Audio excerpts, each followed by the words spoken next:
name's Tracy Holmes, and I am a 3-5 resource teacher at Holly Grove Elementary School. I took Math Foundations a couple years ago, but I couldn't be there at our meeting today, so Justin asked me to share a little bit with you about how it has affected my teaching.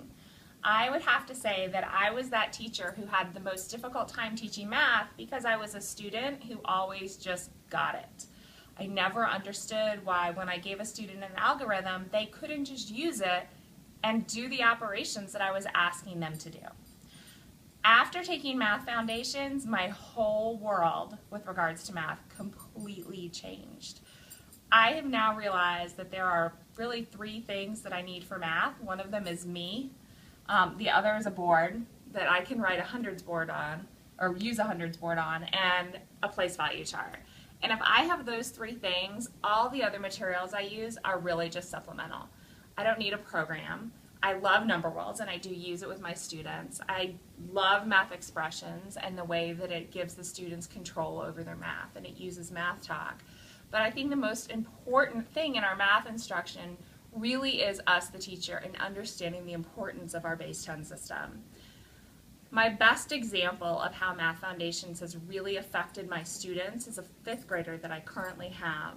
I started working with her last year as a 4th grader. At the beginning of the year, if I had asked her to write the number 13, she couldn't have done it. She didn't understand what numbers were. They make absolutely no sense to her. So we spent literally 9 weeks on the number 10, how we could make 10, composing 10, decomposing 10, adding numbers together, and really touched it. We dug so deeply into it that when I threw hundreds at her, just out of curiosity, she did it without any instruction. She recognized that our system continued to follow that pattern of tens and was able to add and subtract numbers using groups of 10.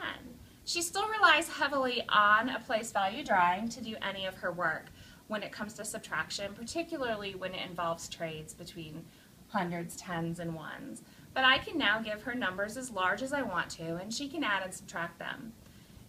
It has given her such power that she really lights up in math, which is just amazing to me when I think just about 18 months ago this child couldn't have written the number 13. So the thing I want to stress to everybody is take the time to show the students what math is. Have them understand the why beyond the algorithm. The algorithm alone is not going to help them in the long run. To just kind of give you the flip side of it, I have a 5th grader who last year when he was first introduced to fractions was really struggling. And math has always come easy to him. And when I made him see and understand the why with fractions and why we invert and multiply instead of just that it was a rhyme I learned, his world lit up as well.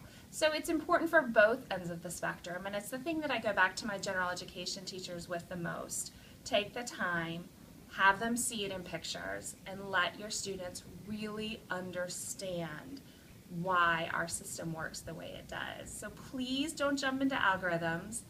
Make your parents your friends so they don't undermine you with homework, and don't teach the children the algorithms you've purposefully ignored. And enjoy what you're doing with math, because when you enjoy it, your kids will really enjoy it and they'll get so much more out of it as well. Thanks, y'all. Have a great year.